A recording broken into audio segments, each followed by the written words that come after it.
Hello, and welcome to another Driven Catalyst stream. Today is Fun Friday, also known as Riley Day, and we are going to do New Music Friday. I'll give you a rundown of the week. This morning I had a marketing meeting. I need to finish up talking points for influencers for Hack Arcade by the end of the day. I've done miscellaneous video editing stuff, not necessarily Driven Catalyst related. And I'm still working on fine-tuning my live stream structure. But the meat and potatoes of this stream is going to be me discussing what I listened to for New Music Friday. I went in with an agenda for myself, and I'm really glad I did. I ended up listening to 3 different albums. I listened to the new Trousdale album, which is called Growing Pains. I listened to Grace VanderWaal's Child Star. It came out last week. And I listened to Bon Iver's SABLE, fABLE. And I approached them all very differently in how I listened to them and the amount of information that I gleaned while listening. I feel like I learned different things about different albums as different elements stood out to me. So I'm going to kind of just work through my notes and talk about them. So the first album I listened to was the Trousdale album. That's Growing Pains. It was 12 songs, 37 minutes long. Let's look at the track list. I have notes, of course, but I feel like as I actually look at the track list, new things, different things pop out to me. So first and foremost, as Trousdale's an artist or a band that has been on my radar for a bit. I found them when Wouldn't Come Back came out in 2021. It kind of went viral on TikTok, I feel like. At least it made its way to my desk.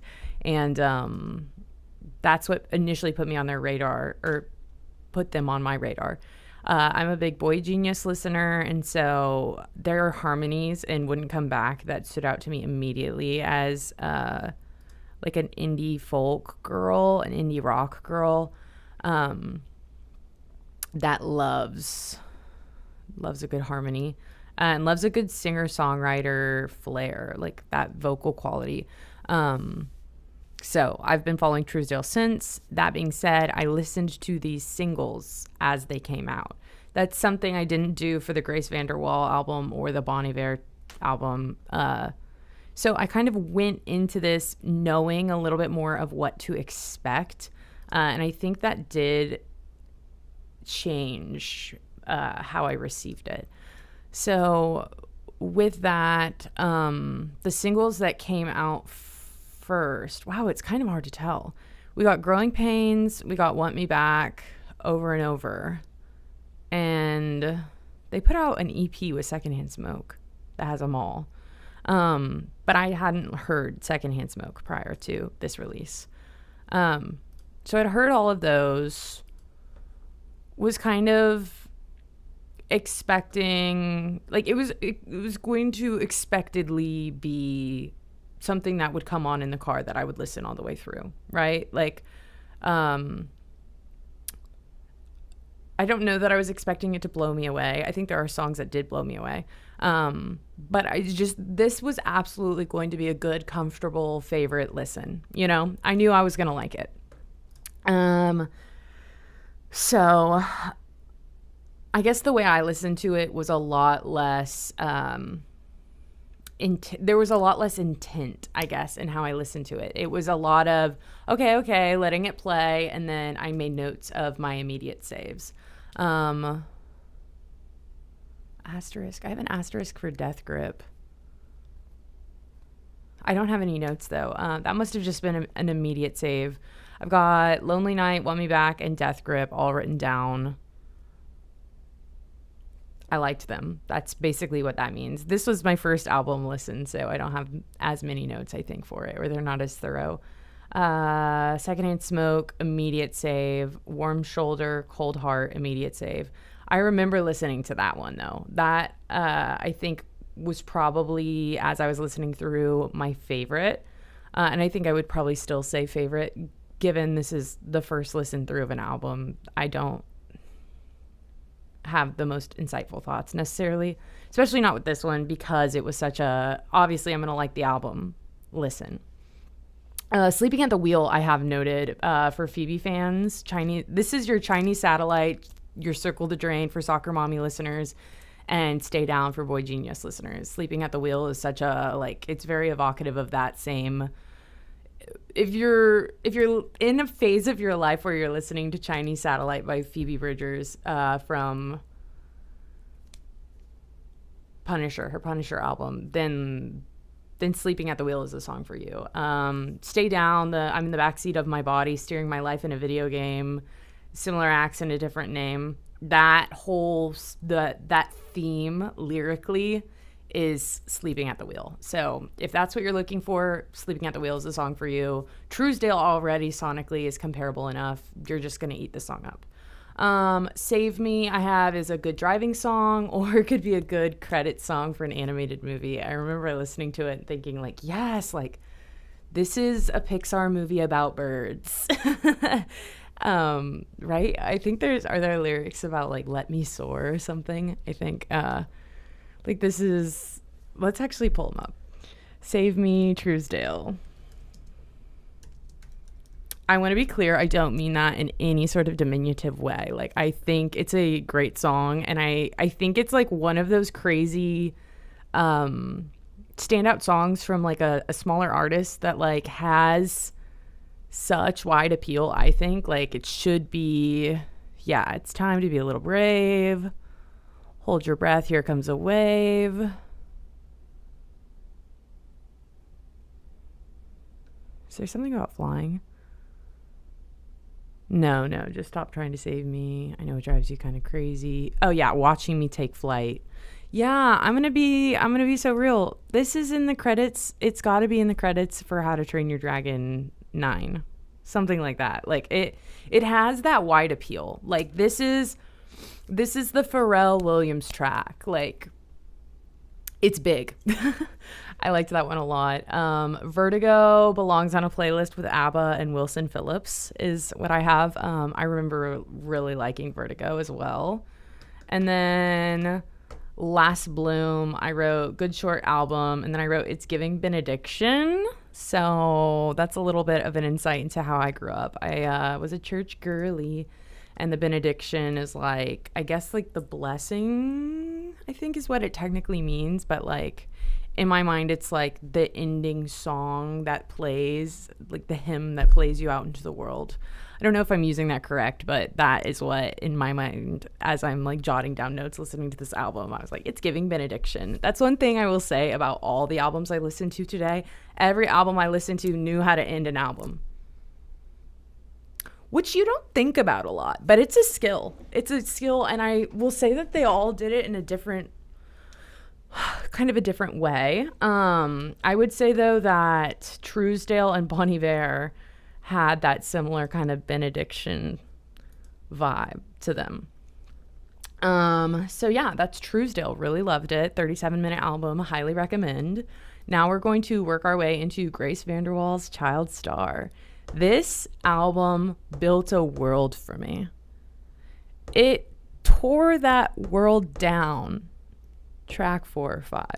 Really interesting. I'm going to talk through it. This album is so unique, I think, and it's diverse in its production elements in a way where I would say they're very disjointed production elements. You wouldn't think that they would go together, but they blend well. So the whole album, which is interesting because what I'll say later about the Bon Iver album is it's one that, like, it's not when I would listen to songs, like cherry pick songs. I feel like it's like, are you cooking a big meal? Play this album through, right? Or are you going on a big long road trip and you sort of just want to be wistful? Like, that's Bon Iver's album. Grace VanderWaal's album is like, you don't need to listen to it all the way through, I think. At least not every time, right? Like, I would recommend listening to it all the way through in order because it flows really well. But each song stands out too. So it's interesting because they're disjointed production elements, but they blend well. So the album sits as a whole well, I think.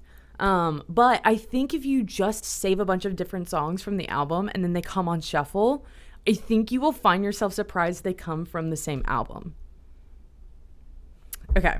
So then this is when this is what separates, what is it, like, what's the saying that separates the big dogs from the champions, the little dogs from the champions? That's some sort of cliche, yeah? Anywho, this is when I really started to be, okay, I have homework to do, was kind of how I started to approach this New Music Friday. Because there was such interesting stuff going on. I really started to like lean into looking at who produced different tracks with the Grace VanderWaal album. This is a 9-song, 24-minute long album. Have I talked about that yet? Really short album. Builds a world, though, I think. Tears down the world it builds. But, like, that's a lot to accomplish in 24 minutes, if you really think about it. So, without further ado, let's talk. Brand new. Yeah. Whew. I have asterisk, brand new. Orchestral elements, clock tower sounds. So that's just a little glimpse into the production elements we're working with. I literally wrote epic. Like it's 2011. I wrote epic. Baz Luhrmann's Gatsby, if it was made in 2025. I loved Brand New, I think, right? Did that end up being my favorite track? Let me check. Also, it's worth noting, for those who don't know, Grace VanderWaal is... Let me check this vibe too. I want to make sure I'm referring to all these artists in the correct way. I really loved all of the art I consumed today. And I want to make sure I'm doing all this right, getting my homework done. One moment. We're doing an intermission. Hold on. Let me look up this producer that did. So I will say we have the same producer that's on the beginning and the end of this album, which is interesting because to me, the beginning and the end are very different. This is the album that I said, like, we enter a world. The first 4 tracks were in a world. And then 4 and 5, like, everything changes. And, like, we divert from that world. I don't know. Okay, Okay. Yes. I'm just gonna talk.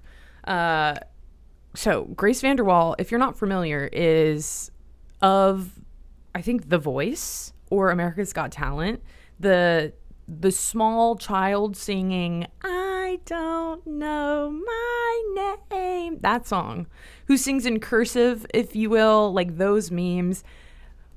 Bangs, Bob, looks like Anna Wintour, but as a child. Like, phenomenal. In high school, I was listening to Moonlight by Grace VanderWaal, like, damn near every day. So I was really, really, really, really, really excited when I saw the aesthetic of this album and I found out that Grace VanderWaal was releasing new music. I was locked and loaded and ready. And I would say, of all the albums I listened to today, this is the one I'm most eager to recommend because it was so... It's hard because I keep wanting to say it's unique, and I do believe it's unique, but it's like almost a smorgasbord of everything you could like and want. And I'm going to get into that. Like, I have some really foul descriptions of songs. Great songs. The description is what's foul because I'm about to play with puzzle pieces from like 9 different jigsaws and try and build a picture for you. And I'm trying to do it as coherently as possible. But so we're in this world with clock towers and orchestral elements, and it's feeling very Lana Del Rey a little bit. It's feeling, and that's just the best description ever, Baz Luhrmann's Great Gatsby if it was made in 2025. It's huge. That's so profoundly important to me. The world where those songs are being made, I loved it, right? And then the next song is Homesick. And Homesick, and this is going to throw you for a loop if you know at all what I'm talking about. Homesick is for the Gracie Abrams Billie Eilish fans. So we're going from clock tower orchestral elements, Baz Luhrmann, to Gracie Abrams Billie Eilish. And this is the song. Okay, this is when I started doing digging on the producers. Once again, everything blends well. I go through, you could crossfade this album pretty satisfactorily, I would say.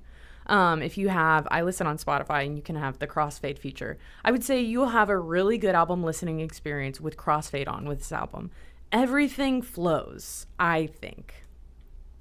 Don't quote me on that. I'll listen back and make sure. I was floored by it. I really was. But it's weird. It's weird the way that some of the different things that I say feel so conflictory. And it all does fit into this album well, I think. But so this is the Gracie Abrams Billie Eilish fans song. I have a timestamp. 1:30. There's some garden song by Phoebe Bridgers, Swelling. There's a good build. And I have noted that this is produced by Doug Schadt, S-C-H-A-D-T, Schadt, who works on Maggie Rogers stuff and Ella Jane stuff. Ella Jane is more indie, I would say. I cannot recommend enough. Funnily enough, given the last descriptor I just gave, I first found Ella Jane when she released a song that she wrote for a school project about The Great Gatsby. One of my all-time favorite songs. Gotta pull it up for you because that's a great recommendation. Ella Jane. But I actually love all of Ella Jane's work. Yeah. So Nothing Else I Could Do is about The Great Gatsby. It was the school project. But then we've got Calling Card, Bored and Blind, Nothing Else I Could Do, I just said. Calling Card is so good, and Bored and Blind is so good. What is this? Yeah. This Is Not What It Looks Like EP from album from Ella Jane is great. 2021 release. Highly recommend. So when I was doing that digging, I found out that this same producer that did this track did Maggie Rogers and Ella Jane. I was all for it. But it did surprise me because I was picking up, once again, I was thinking, okay, Grace Abrams, Billie Eilish, which isn't the vibe of Maggie Rogers, Ella Jane, but that's the producer. So cool. Very cool stuff. Did I name the producer that worked on? Okay, so the producer that worked on the beginning and the end of the album is Aaron Kanata. Immediate follow on Instagram. Immediate follow. Great work. Really interesting stuff. I tried to dig for other stuff that I have listened to from them before, and I couldn't find anything. I'm going to keep doing digging because I'm interested in becoming a lifelong fan. But yeah, they worked primarily on this album, they worked on the most of the album. I don't know what word I'm digging for, but it wasn't coming to me, so it's time to keep it moving. What's Left of Me, I have marked as an immediate save. It's a slow jazzier piano at the beginning and then great build. I wrote accomplishes a startling amount for a 3-minute, 15-second song. What's Left of Me, I think, is probably my favorite song from the album. I think is that track 4. It's where everything changes in a crazy way. Yeah, What's Left of Me, obsessed. And then it flows well into Call It What You Want. Call It What You Want is where everything that I thought the album was becoming, we wiped the table of it. Crazy. So now we're moving into a Lady Gaga, Pussycat Dolls, Fame, Lady Gaga's The Fame, Pussycat Dolls sort of vibe. Different, fun, but we're not in Lana Del Rey, Baz Luhrmannville anymore.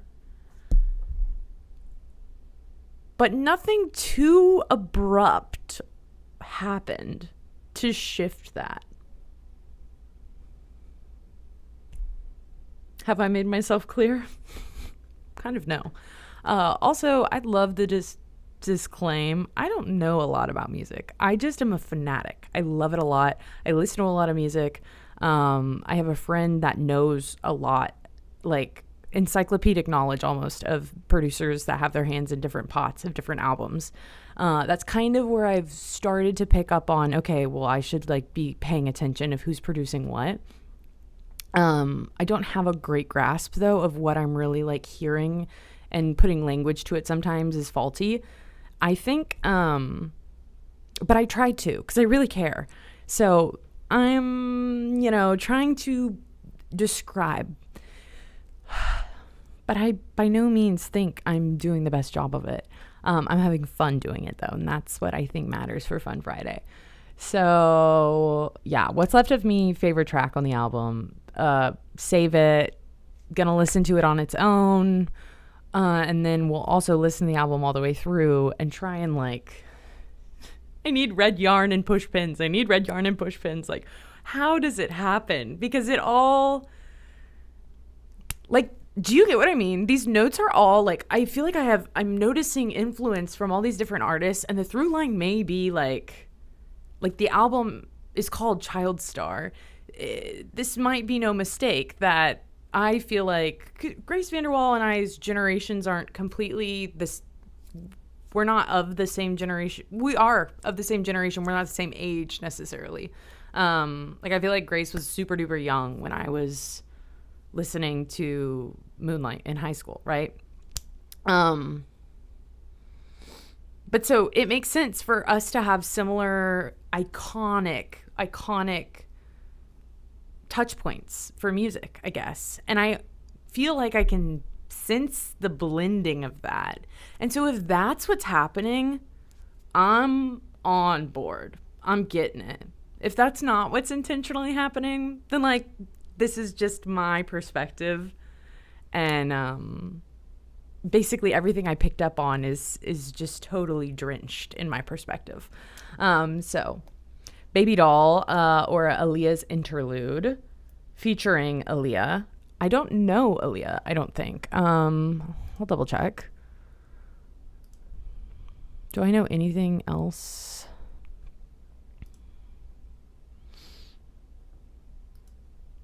I don't think. Unless from the vibes I'm getting from Aaliyah's Spotify, I wouldn't be surprised if we have gone viral on TikTok before. In which case I probably have heard like little bits and pieces of their work. But off the top of my head, I don't know anything. I liked Baby Doll. I have Lord Pure Heroine written down. That's ultimately not accurate. I think as it was happening, I was like, oh, this is very much like in the world of Lord's Pure Heroine album. There's elements, I think, percussively that remind me less so of Pure Heroine, more so of melodrama. But as the song keeps going, I wrote, and this is the foul description. It's not foul, it's kind of slay, but it's crazy. Okay, so walk with me here.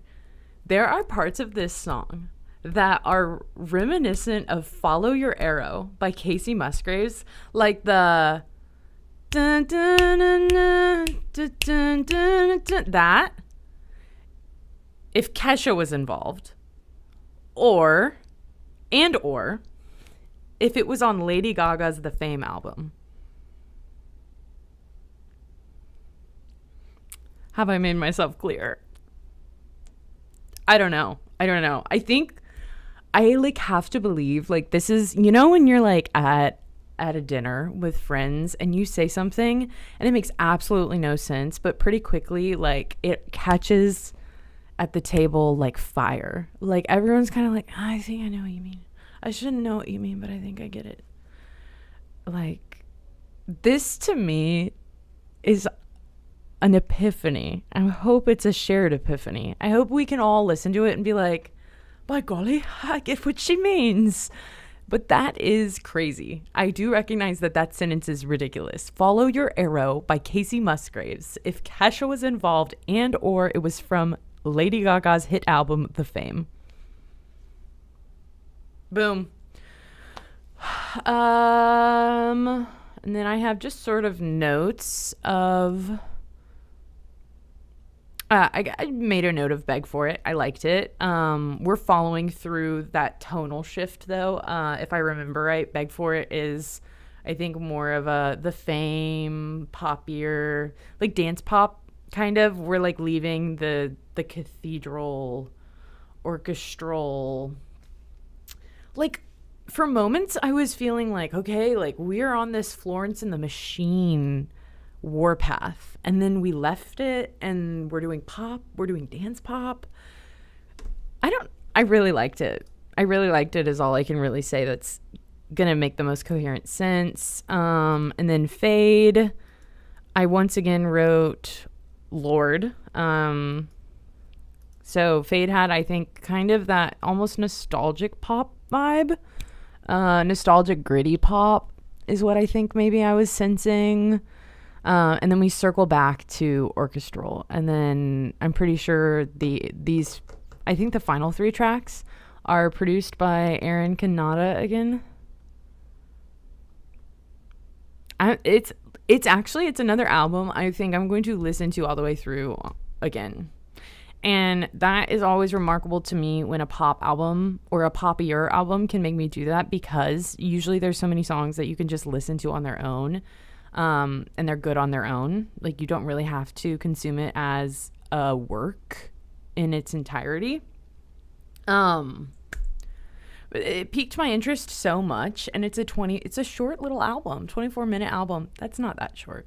It is that's work, you know.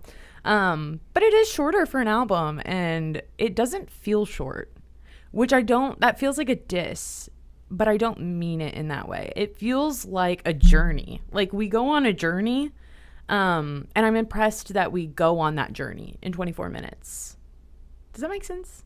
The longest track is like 3 minutes, too. Yeah. Okay, so the longest track actually is Fade at the end, 3:30. What's Left of Me, the favorite one that I mentioned, is 3:15. And that's the song that I was like, it's actually startling how much we accomplished in such little time. And I stand by that. So yeah, really good album. That is obviously, like, all of the works I'm talking through here I have been impressed and loved. But that's the one I think I would recommend the most. Like, I want to hear what everyone has to say about it. Yeah. Okay, now we're going to move into Bon Iver. My disclaimer for the Bon Iver stuff is, and I'm going to be real, I used to call him Bon Iver, but I'm pretty sure it's Bon Iver. And that's how we're going to roll, Bon Iver. This is a 13-song, 42-minute album. One of the songs is 12 seconds, and it's what I could best describe as a shrill noise. It is pretty musical, though. I don't want to water it down and just call it a shrill noise. But it's like a short track, and it's basically just a noise. Like, there's not, if you're thinking of a song as a song, this is more of a track. So yeah. So the approach I took to the Bon Iver, because generally Justin Vernon is a powerhouse. And I know that I know there's a lot to learn. I feel like I know there's a lot to understand about the album. So this one I did a lot more digging and reading about. Whereas I was digging and reading about the production elements and side of things for the Grace VanderWaal album, with the Bon Iver, was like, what story is there? What journey are we going on? Because right off the gate, I'll tell you, some of the merch for this album includes a candle and a mood mist. And I have notes from that. In line with Bon Iver's new album release, SABLE fABLE, we created a custom candle and mood mist that marries the ability of scent and sound to conjure memories and emotions. With notes of wood smoke, neroli, and geranium. By the way, neroli is, I believe, the flower on an orange blossom. If you've been wondering, that's what it is. And geranium. The scent is reminiscent of Justin's favorite pizza joint, making it inviting, warm, and nostalgic. Hand-blended mood mist, made with a bespoke blend of fragrance and essential oils. So that's where we're at, right? Like, this is the world we're in. I'm not going to say a lot that is coherent or nearly does justice to anything that Justin Vernon could, will, has ever done. I think Justin Vernon is like what is it? A savant of our time, like, right? You know? So I'm just going to do a lot of making noises that sound like words. That's what we're doing from here on out on my part. So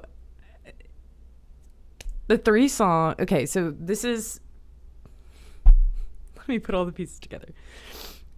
This is, golly, which order is it? SABLE fABLE, I'm pretty sure, or is it fABLE SABLE? SABLE fABLE. And there's basically, if you look at it on Spotify, or if you're listening to it as God intended on vinyl, there's the 2 sides of the disc, right? There's the SABLE side, and then there's the fABLE side. Well, SABLE first came out last October as an EP. So we'll talk about this in terms of the discs, disc 1, disc 2, SABLE and fABLE. So I hadn't listened to it when it came out. This was my first listening to it all the way through. And then I read an article. I wish I had it pulled up. But in the article and interview, the author wrote, the fABLE side explores an emotional arc from accepting anxiety to accepting guilt to accepting hope. So that's not where we're starting. We're starting with SABLE. That's the fABLE side. Okay? My initial thoughts while reading this article and figuring out what I was getting into was we have a Flock of Dimes and Dijon song, and then we have a Danielle Haim song. Haim, I think. It's Haim. So I was like, boom, boom, boom, all for it. But at the end of the day, it is a Bon Iver album. So I knew I wasn't going to necessarily get them in the capacity I was expecting them, because I think, at least the way I would say it, I think Bon Iver is so its own thing. Sound wise. And so Flock of Dimes, I thought I knew how it was going to sound. I thought I knew what the marrying of those sounds was going to be like, because Flock of Dimes is already so ethereal and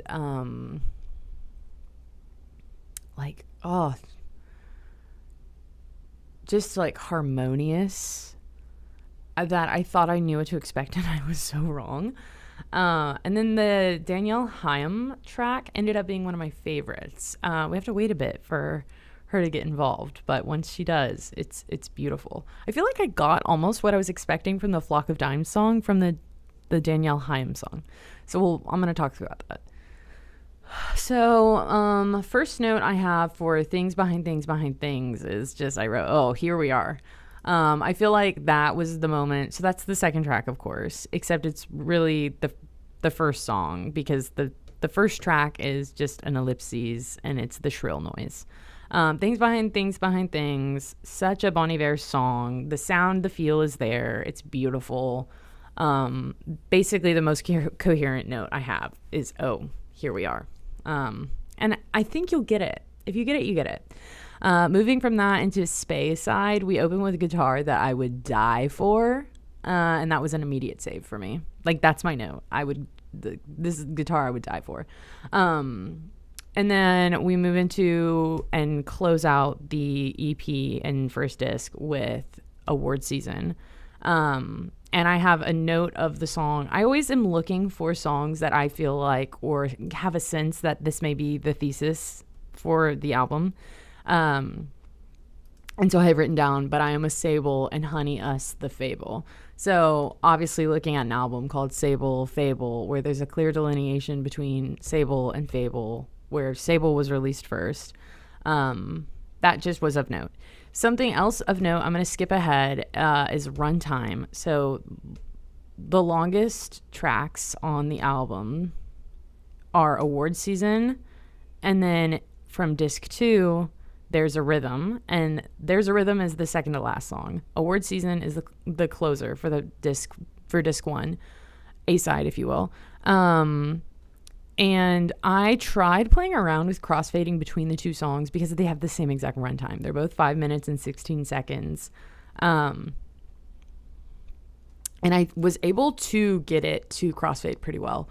Award season, if I'm not mistaken, I think award season is the one that opens and closes basically with the same note or the same sort of swelling sound. And I almost want to say the beginning and the end. They're different octaves, but it's the same, like, pronounced sound and swelling sonically. Really, really trying to do my best here.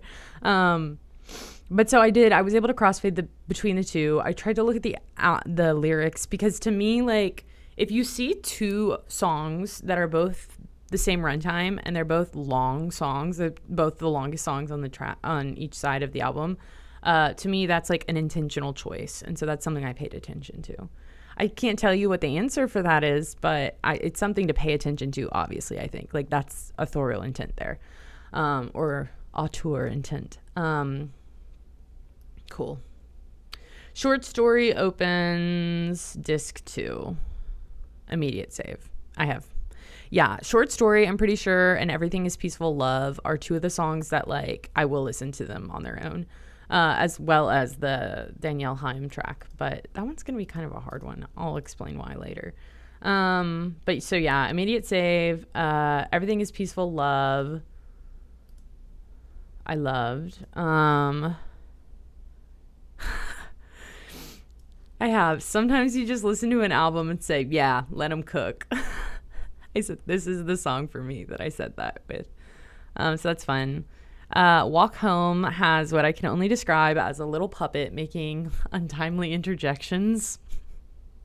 Not my favorite vibe, but it is a polarizing and decisive element of the song, I would say. So I imagine, like, someone loves it. Like, it's like a clear choice. And I didn't like it. But it's a clear choice, and I can appreciate that. And I know because it's a clear choice, someone loves it. Probably Justin Vernon. But yeah, it's like these little, like, that you hear, I think most often on, like, super, like, I don't know, maybe more R&B and rap stuff where it's like that, like a little talking voice, but it's like in that, like, interjections, right? So there's a bit of that. Caught me off guard, but that, like, is the shift. We follow that vibe, so it makes sense. Follow that vibe all the way into the song Day One. This is the Flock of Dimes Dijon song. I just have a lot is going on is what I wrote down. It wasn't what I was expecting based on my familiarity with the Flock of Dimes discography, but I know that people who work on Flock of Dimes or Flock of Dimes period work on Perfume Genius too, which is a lot more experimental in its sound, I think. And so that makes sense for what this is. Like, to me, like, I understand how I misunderstood. And then I saw Dijon live, actually. I don't remember a lot of that set, but I did see Dijon live. From my understanding that they are, like, a production forward act, I'm pretty sure. So that collaboration makes a lot of sense. Or, like, what there being such a song that is, like, just so clearly a work of art with a lot going on production wise. This team makes a lot of sense to me from everything I know peripherally of their work. I would say Flock of Dimes is the act I'm most familiar with, but yeah. So day one was great. From I have written down as a soundtrack song. It's so pretty. It's like the songs that you listen to on the school bus and you look out the window, or it's like the song that you're cooking and like everything in your apartment feels like it's from like it's in a movie. It has that just like cinematic quality to it. Really, really, really likes that song. That's one that I'll definitely be listening to on its own. I'll Be There as a standout. If Only I Could Wait is the Danielle Haim song, and we don't get Danielle until about 2 minutes in, and then the whole last minute of the song, I just wrote, "This is big," like, and I think if you'll listen, you'll understand what I mean. But yeah, that last minute of the song with Danielle Haim is just gorgeous. Really liked that track. Yeah, so my final note,